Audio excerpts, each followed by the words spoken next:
தென்காசிக்கு அருகில் ஆய்க்குடி என்னும் தலத்தில் அமைந்துள்ளது அருள்மிகு பாலசுப்பிரமணிய சுவாமி திருக்கோயில். இங்கு மல்லிபுரம எனும் இடத்தில் இருந்த ஒரு குளத்தை தூர்வார வரும்பொழுது ஒரு பெட்டியில் முருகன் சிலை ஒன்று கண்டெடுக்கப்பட்டது. அதை எடுத்துச் சென்ற மல்லன் என்பவர் தனது வீட்டு ஆட்டுத் தொழுவத்தில் வைத்து வழிபட்டு வந்தார்.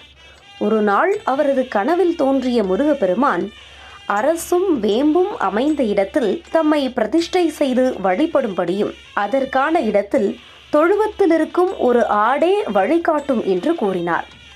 அதன்படியே ஒரு ஆடு வழிகாட்ட அரசும் வேம்பும் இணைந்து செழித்திருந்த ஒரு இடத்தில் அந்த முருகப்பெருமான் சிலையை பிரதிஷ்டை செய்து அங்கு சிறிதாக ஒரு குடிசையும் எழுப்பி வழிபாட்டுக்குரியதாக்கினார்.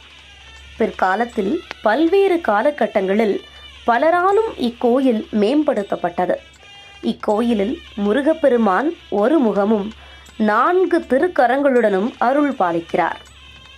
மதுரையில் வாழ்ந்த பட்டு வணிகர் ஒருவர் குழந்தை வரம் வேண்டி பல கோயில்களுக்கு சென்று இறுதியாக ஆய்க்குடி முருகன் கோயிலுக்கு வந்து தமக்கு குழந்தை பாக்கியம் கிடைத்தால் முருகப்பெருமானுக்கு வைரவேல் சாத்துவதாக வேண்டிக் கொண்டார். அவரது வேண்டுதல் பலித்து அந்த பட்டு வணிகருக்கு குழந்தை பாக்கியம் கிடைத்தது. ஆனால் அந்த வணிகர் தனது வேண்டுதலை மறந்து போனார். ஒரு நாள் முருகப்பெருமான் அந்த வணிகர் மனைவியின் கனவில் தோன்றி அந்த வேண்டுதலை நினைவூட்டினார். அதை அந்த பெண் தனது கணவரிடம் கூற அந்த வணிகர் முருகப்பெருமானிடம் மன்னிப்பு கோரியதுடன் வைரவேலையும் சாத்தினார். அதோடு தாம் இருக்கும் வரை ஆண்டுதோறும் முருகப்பெருமானுக்கு படிப்பாயாசம் நிவேதனம் செய்வதாகவும் வேண்டிக் கொண்டார். இன்றும் இக்கோயிலில் பக்தர்கள் தங்கள் கோரிக்கைகள் நிறைவேறினால் படிப்பாயாசம் நிவேதனம் செய்யும் வழக்கம் உள்ளது. ஆய்க்குடி முருகன் கோயில் படிப்பாயாசம் பிரசித்தி பெற்ற பிரசாதமாகும். இத்தலத்து முருகன் குழந்தை பருவத்தினன் ஆதலால் சுக்கு, சீரகம் மற்றும் வெல்லம் கலந்து செய்யப்படுகிறது இந்த பாயாசம்.